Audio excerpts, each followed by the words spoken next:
I'm wondering if perhaps a greater emphasis should be placed in South Africa on looking for another way to resolve the problem of these millions of South Africans who really are living in subhuman conditions. The one thing that always strikes me is the amount of money that's sent back to the fiscus unspent. Yeah. They should, in each area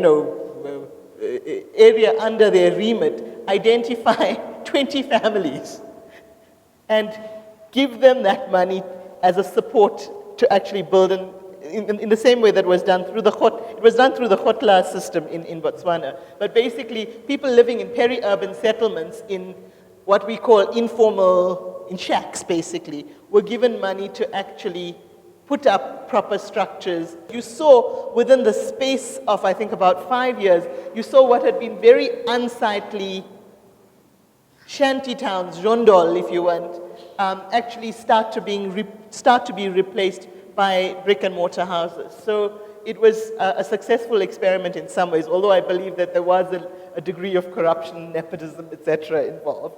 What I'm interested in at the local government level is how we're sort of changing the dialogue, the landscape, to really engage with youth. Find a way to really involve young people at local government level, because that's where it's all going to play out. We have a government department that deals with youth.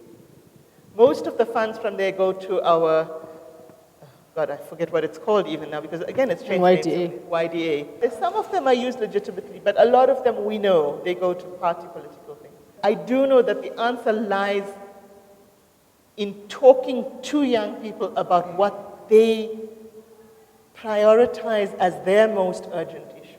The more forceful and more outside voices that feel excluded, how do we listen to them and try and figure out what is it that they consider as ways, what are the ways that they think their voices can be listened and taken into consideration, and not necessarily harnessed.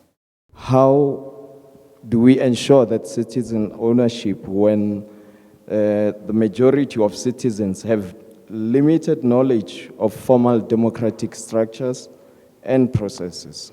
We have heard about one example of local democracy in work. Salga hosted a small town conference in Bloemfontein in October as part of our small town revitalization project. But what happened there is that the community started a community discussion. All members of the community, the farmers outside, the more formal structure, the less formal structure. So they all came together and say, what in our little town as part of the municipality are the most serious concerns. That started a whole new approach within that town.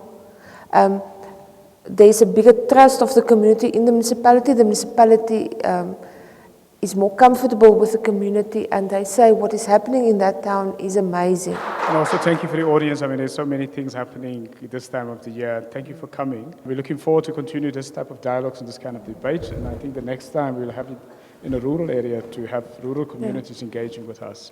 And we see next year and hopefully during a very contested local government elections. Yes. Thank you.